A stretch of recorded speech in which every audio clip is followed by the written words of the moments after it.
Charitable company है, इस पे मुनाफा नहीं कमा सकती। न शेयर्स अगर उधर ट्रांसफर हुए तो शेयर्स पे डिविडेंड नहीं कमा सकती, कोई पर्क्स नहीं है, कोई घोड़ा नहीं है, कोई गाड़ी नहीं है, कोई बंगला नहीं है, कोई वेतन नहीं जा रहा है यहाँ के शेयर होल्डर्स को। ये नॉट फॉर प्रॉफिट कंपनी है। और बार बार मैं उसी मुद्दे पे आता हूँ, पहले मुद्दे पे जिस पे आरोप लगे हैं। आरोप लगने का माध्यम होता है कि भाई यहाँ पर अगर पैसा हुआ है तो मनी ट्रांसफर कहाँ हुआ, यहाँ पर पैसा कहाँ आया, इसका इधर से उधर कैसे गया, किसको प्रॉफिट मिला, किसको मुनाफा मिला। ऐसा बिल्कुल नहीं हुआ। और ये बात कहना बहुत जरूरी है कि जितनी भी इसकी अचल और इमूवेबल प्रॉपर्टी है, संपत्ति है, उसका ट्रांसफर नहीं हुआ, वो एजीएल के पास ही है।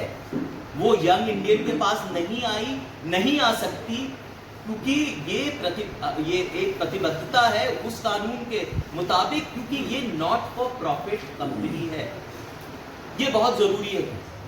तो फिर ट्रांसफर नहीं हुआ, और जब कंपनी ने एक तरह से जो आम प्रथा के मुताबिक एक डेट टू इक्विटी किया, जो आम लोग करते हैं, इसका यह मतलब नहीं कि जो शेयर होल्डर होते हैं वो कंपनी के मालिकाना हक उनका ही हो जाता है। मालिकाना हक यहाँ पर एजीएल का ही है, यही कहना बहुत जरूरी था।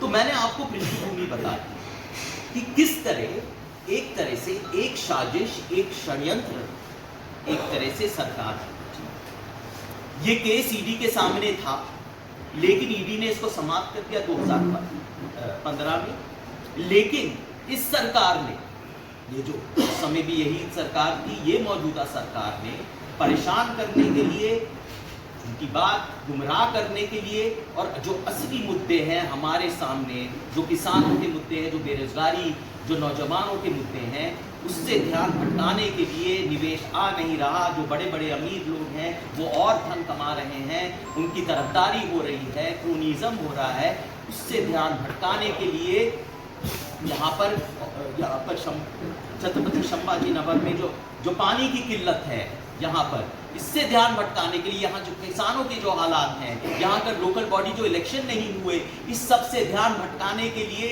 कि यहाँ पर एक्साइज ड्यूटी का पेट्रोल तो छोड़िए, यहाँ पर जो लाडली बहन स्कीम थी, जो वादे आपने किए थे वो भी नहीं पूरा कर पाए, और वो 500 रुपए तक हो गया।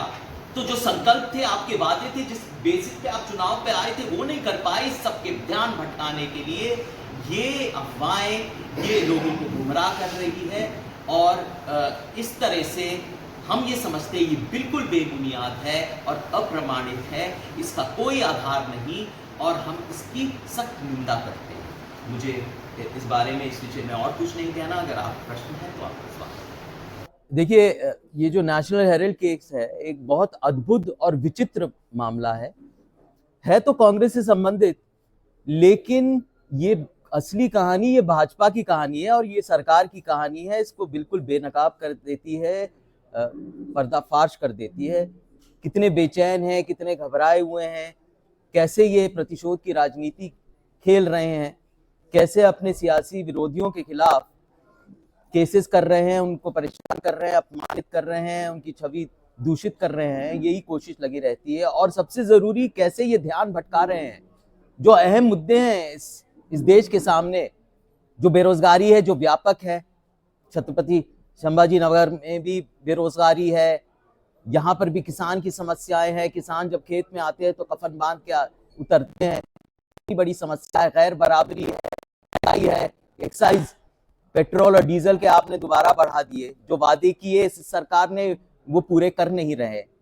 यहाँ पर बड़े बड़े कारोबारियों को इतना बड़ा मुनाफा हो रहा है, इतनी तरफदारी हो रही है, और जो गरीब आदमी है वो अपने हाल पे है। आप जानते हैं किस तरह क्या हालात हैं। तो ये ध्यान भटकाने के लिए है। और तीसरा बहुत अहम मुद्दा ये है कि ये एक तरह से सरकारी एजेंसी और इदारे का दुरुपयोग किस तरह करना है, जो कानून है उसको विकृत कैसे करना है, उसको उल्लंघन कैसे होना चाहिए। इसमें कोई शक नहीं है कि ये नेशनल हेराल्ड का जो केस है ये गुमराह करने के लिए है। ये विशुद्ध एक राजनीतिक षड्यंत्र है।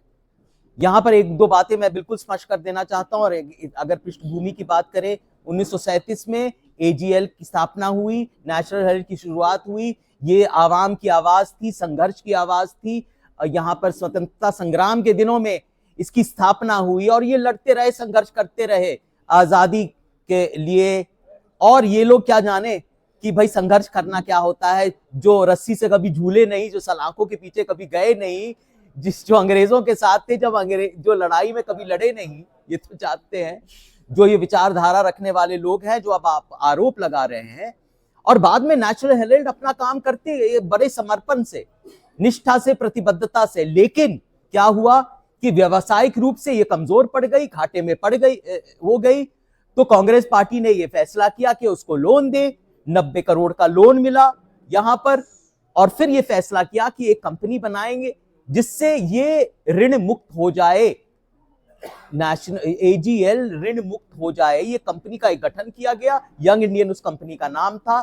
और एक जो प्रथा, जो आम प्रथा है वाणिज्य की दुनिया में, कि डेट को इक्विटी में कैसे बनाया जाता है, मतलब कर्जा को इक्विटी में कैसे बनाया जाता है, और कंपनी को बचाया कैसे जा सकता है, ताकि आप वेतन दे सके, ताकि आप VRS दे सके, आप बिजली पानी दे सके।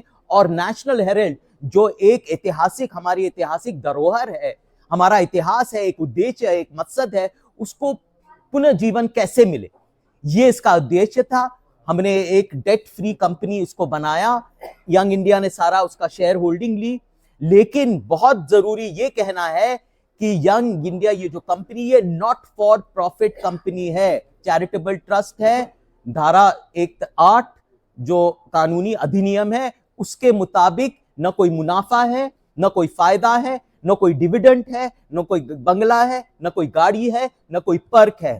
तो ये कहना बहुत जरूरी है। और ये जो केस लगाया गया ईडी में, PMLA केस, इसलिए बेबुनियाद है, अप्रमाणित है, क्योंकि यहां पर न कोई मनी लॉन्ड्रिंग हुई है, न अवैध धन वैध हुआ है, न किसी को कोई फायदा हुआ है, न कोई अपराध हुआ है। इसलिए ये अप्रमाणित है, बेबुनियाद है। हम इसकी सख्त निंदा करते हैं। ये ध्यान भटकाने के लिए है और अपने सियासी विरोधियों को एक निशाना बनाने के लिए।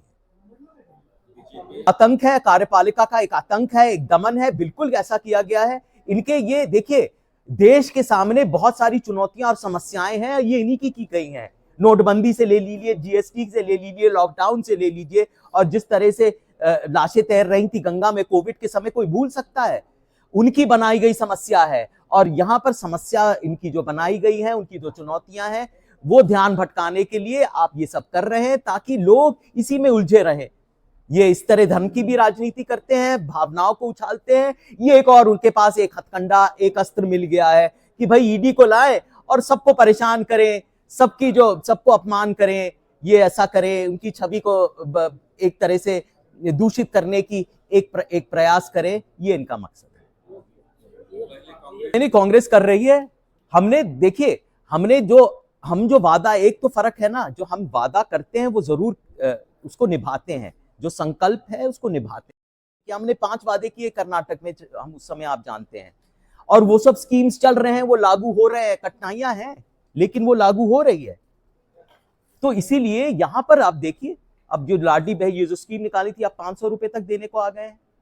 क्या वादे करेंगे? और इस तरह नहीं, ये एक तरह से जो राज्य सरकार इनकी है, ये एक तरह से प्रतिबिंब है जो केंद्रीय सरकार है। वो वादे पूरे करते हैं ना, ये लोग वादे करते हैं, एक दूसरे की नकल कर रहे हैं।